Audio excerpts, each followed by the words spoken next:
Bonjour toi, aujourd'hui je voudrais te parler de comment lire la Bible, car vous êtes nombreux à me poser cette question, à vouloir la découvrir et pour certains à être découragés après avoir commencé.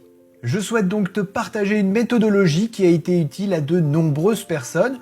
Cette méthode n'est pas figée et si elle ne convient pas à tes besoins, tu peux l'adapter et la personnaliser. Tout comme la nourriture alimente ton corps, ta vie spirituelle a besoin d'être nourrie des conseils et des promesses de Dieu. Manger la parole de Dieu, la Bible, est une source de joie et de bénédiction.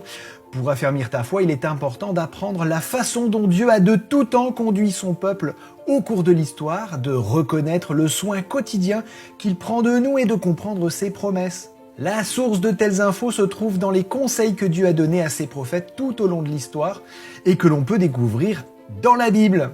Mais alors, comment lire la Bible ? Certains ont essayé de la découvrir en la lisant comme un simple livre de la première à la dernière page. Peu ont terminé et découvert toutes les informations transmises par Dieu. La Bible n'est pas un simple livre. Le mot Bible vient du grec ancien biblos qui veut dire livre, qui a donné par la suite ta biblia qui signifie bibliothèque ou littéralement les livres.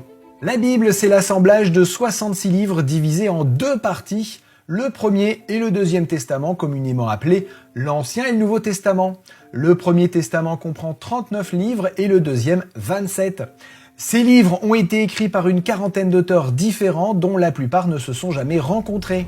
Ils ont été écrits sur une période de 1600 ans environ, allant de 1500 avant Jésus-Christ à la fin du 1er siècle après Jésus-Christ. Ils ont été écrits dans des lieux distincts et des époques différentes par des personnes provenant de toutes les couches de la société, rois, hommes d'État, bergers, médecins, agriculteurs, pêcheurs, érudits, etc. Ce qui rend la Bible unique, c'est l'unité étonnante entre tous ces livres. C'est comme si les auteurs s'étaient un jour rencontrés pour se mettre d'accord sur le thème de ce livre et comment chacun l'aborderait pour le bénéfice du plus grand nombre. Dans la prochaine vidéo, je te présenterai une méthode de lecture qui te permettra de découvrir ce thème et les conseils et promesses de Dieu qui y sont contenus. D'ici là, je te dis à bientôt et que Dieu te bénisse abondamment.